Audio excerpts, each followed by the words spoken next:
For decades, the ideal American home was a single, sweeping expanse of space. But now, homeowners are paying to put the walls back up. This chart shows how the market has shifted. We are looking at a near-even split, with 51% of buyers holding on to open layouts, while 49% now demand traditional closed-off rooms. To understand why half the market rejects the standard, we look at how the Great Room began. In the 1950s, architects removed interior barriers to integrate kitchen labor directly into the family's social life. That was the marketed ideal. In practice, removing walls meant every dirty dish, scattered toy, and loud television show occupied the exact same environment. The global pandemic served as the ultimate architectural stress test. When the home became the only space for every activity, the model of sharing a single volume of air began to fail. Modern households now function simultaneously as corporate offices, schools, and fitness centers. Without physical boundaries, a video conference immediately clashes with the noise of someone cooking or the visual distraction of a person walking through the background. Homeowners are forced to decide between the visual connectivity they were taught to want and the functional compartmentalization they actually need. A floor plan choice functions as a high-stakes infrastructure decision that dictates your daily stress levels, your professional focus, and your monthly utility bills. The open concept offers measurable benefits. Without interior walls to block solar gain, sunlight penetrates the center of the home, maximizing perceived volume. For parents, this layout provides unbroken sightlines, allowing you to prepare meals while maintaining constant visual supervision of children. However, that visual freedom comes at the direct expense of acoustic control. Sound waves bounce freely across hard surfaces, amplifying background noise. This chart highlights the impact of noise on output.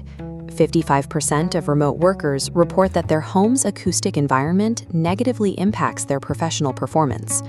There is also a psychological toll. When there are no walls to hide the reality of daily life, residents feel constant pressure to keep their entire living space perfectly clean and organized. Then there is the mechanical penalty. An open layout forces your HVAC system to heat and cool one massive, unzoned block of air. This diagram illustrates thermal stratification. Warm air rises to high ceilings while cool air sinks. Combating this requires expensive variable speed equipment that mechanically mixes these air layers to achieve a stable temperature. The airy feel of a great room acts as a spatial luxury tax. You pay for that volume with permanent, hidden costs to both your acoustic wellness and your energy efficiency. These challenges have led to a resurgence of the traditional closed floor plan, relying on purposefully separated rooms. Solid core doors and defined physical boundaries act as sound barriers, providing the acoustic isolation necessary for deep, uninterrupted focus. Walled rooms provide psychological relief. You can compartmentalize your stress and hide a messy kitchen simply by closing a door and walking away. This floor plan illustrates how interior walls significantly increase available vertical surface area. Every new partition creates a dedicated space for built-in shelving, closets, and organization systems.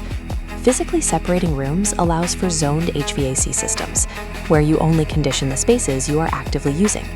This layout is becoming the standard for meeting new efficiency metrics, like SEER 2 and AFUE.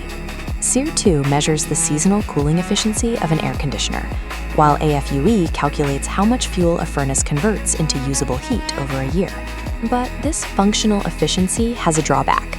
Walled rooms block sunlight, often leaving central hallways dependent on artificial lighting. Traditional layouts also create physical bottlenecks.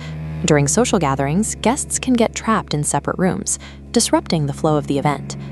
To bridge this gap, architects are now developing the broken plan, an emerging hybrid that attempts to combine connectivity with enclosure. While closed plans solve the functional crises of remote work and utility costs, they force you to sacrifice the communal fluidity that defines modern entertaining. This flowchart, the 2026 Floor Plan Evaluator, maps architectural styles to your specific lifestyle phase. First is the growing family profile. If your daily routine prioritizes child supervision and shared experiences, the path leads to the open concept. This layout serves families well, provided you include hidden storage, like mudrooms and walk-in pantries, to manage the inevitable visual chaos. Next is the remote professional. This profile is defined by hybrid work schedules and a constant need for uninterrupted focus. We recommend the closed plan for this group. Physical walls secure the work-life boundaries needed to prevent domestic burnout.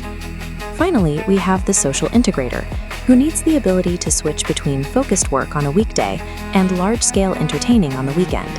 This requires a broken plan using flex rooms, pocket doors, and biophilic acoustic materials. Biophilic materials are natural, sound-absorbing elements, like wool or cork, that manage noise while connecting the interior to nature. The trade-off for this flexibility is a higher upfront investment in design complexity and the loss of usable square footage to accommodate moving partitions. In 2026, a home layout must serve your mundane daily routines, not your infrequent aspirational events like holiday parties. The ideal layout functions as invisible infrastructure, actively supporting your specific psychological and functional needs.